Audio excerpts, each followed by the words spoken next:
How's it going, you guys? NewAge here with this week's episode of our Top 10 Anything Goes Pokemon. So this week, I'm actually doing favorite types for this video. I really wanted to stay away from this stuff just because I thought it was a little too bland and people weren't really into that kind of thing. But I was suggested by one of the viewers who supports my channel a lot. He said he was excited to see when I was going to start that kind of stuff. So I thought, you know what, I didn't think people wanted to see that, but if people do, I'm going to give it to them. So I also don't want to stray away from doing stuff that's kind of out there, so I'm going to do 1 week of favorite types and then another week of something that's more obscure.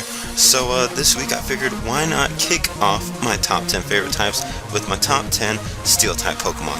So moving to number 10, we've got Empoleon. Now, Empoleon came around Diamond and Pearl, and when I saw that Piplup evolved into this thing, first off, that it was a steel type, that's awesome, because they don't even have any other steel type starter Pokemon. But second, it looks so cool. It's just like King and power and the respect. It's just so strong, and its design is so great, and I can't wait till it gets a Mega because its design will be even better. So moving on to number 9, we've got Aggron. Aggron, been around since Gen 3, a lot of great Steel-type Pokemon came out from that generation, and Aggron was definitely one of them. I love its design and its just tankiness, it's a big monster Pokemon, and now that it has a Mega, it's completely capitalized on that idea. It's just so much bigger, so much more armored, it's just like an armored monster that's so insanely strong. That's why it's my number 9, one of my favorite. It was so hard even putting these Pokemon into order, but Aggron is going to go ahead and be my number 9. So moving on to number 8, we've got Magnezone.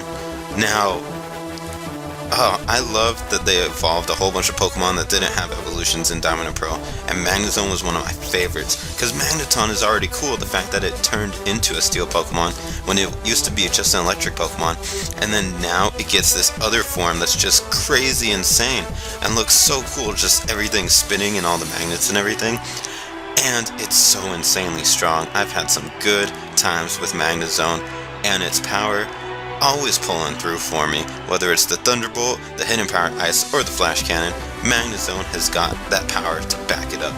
So moving on to number 7, we've got Skarmory. Skarmory honestly is one of my personal favorites. It kind of started my love for Steel Pokemon. I don't know what it is about it, it's just so...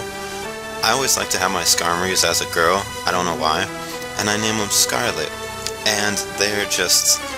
I don't know. Something, I have a special bond with Skarmory, and it'll always have a place for me right there.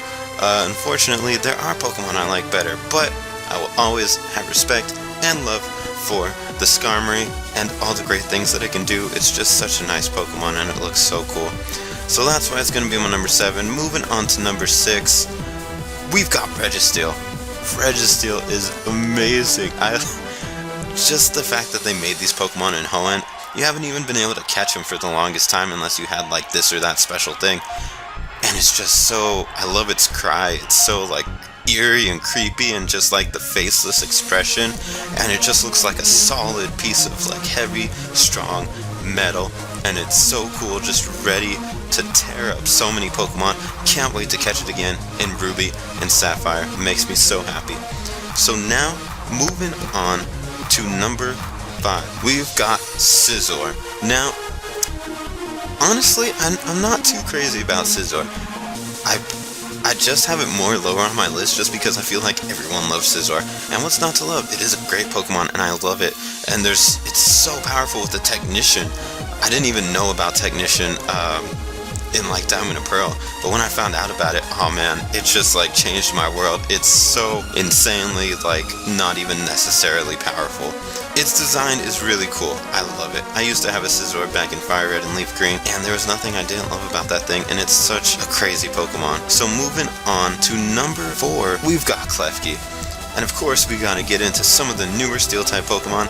This thing is just adorable. I don't understand the concept of where it could have came from at all, but there's nothing better than an adorable Pokemon having Prankster and just trolling all over everyone's life. As you all know, I love to get my troll on every now and then, and Klefki being a steel and a fairy type, such a great typing, not weak to fighting, and all that good stuff. Klefki gets the job done every time, has not let me down since X and Y came out. Moving on to number 3, we've got Metagross. Metagross, I don't even know what to say about this thing. It is just a beast of all kinds of beasts. So strong, forearms, Beldum was so cool, and then you read like Pokedex entries about how it's just like a genius supercomputer, just like making it even more of a threat. And in the animes, if you've seen people could ride on it, I want a Metagross that I can ride on. And it's so insanely powerful, and it can only get stronger in Ruby and Sapphire. I can't wait. So that's going to be my number 3. Moving on to number 2, of course, had to be on here, Aegislash. Aegislash, just such a cool concept, like a possessed, like, ghost sword with a shield, and how it moves and changes forms. The fact that it's just like when it attacks you, it swings its whole body at you like a sword, that's pretty scary. And its shiny is such an amazing color. They outdid themselves with shiny Pokemon in X and Y. That's the one thing I can say that completely blew me out of the water. And it's so powerful. Its defenses, then switching to its offenses, makes it insane. So that's why it's going to be my number 2. Moving to number 1, personal favorite. Have loved this Pokemon ever since I first saw it. Mawile. Don't even care about Mega Mawile. That was just a bonus to make my life all the more better. But I remember when Ruby and Sapphire first came out, first game I got was Sapphire, and when I found out that Mawile was not in Sapphire, that was a sad moment in my life. It makes me want to get Ruby just because Mawile is in it. But this thing is too adorable, too cute, even without its Mega. It's so super strong and super amazing, and that's why it's gonna be my number 1. Love it to death, always will. So that's my top 10 favorite steel types. More just like, hey, I really like these Pokemon, and they're steel types, so what's not to love about them, right? That's what I say anyways. Hence the name of the channel. So if you enjoyed this video, go ahead, leave a like. Feel free to leave your own top 10 steel types down below. I'd love to read about it and see what steel types you guys think, because it was damn near impossible for me to, for one, pick only 10 steel types that I liked, and 2, put them in order. It just hurt me on the inside. Not okay with that. So also, if you want to see more of these videos, you can subscribe to my channel NewAgeSteel, where I upload multiple videos every single day, and you can also follow me on Instagram and Twitter, where I post first-hand information on when I upload videos to the channel. So until then, I'm NewAgeSteel, keep on watching, and I'll see you guys next time.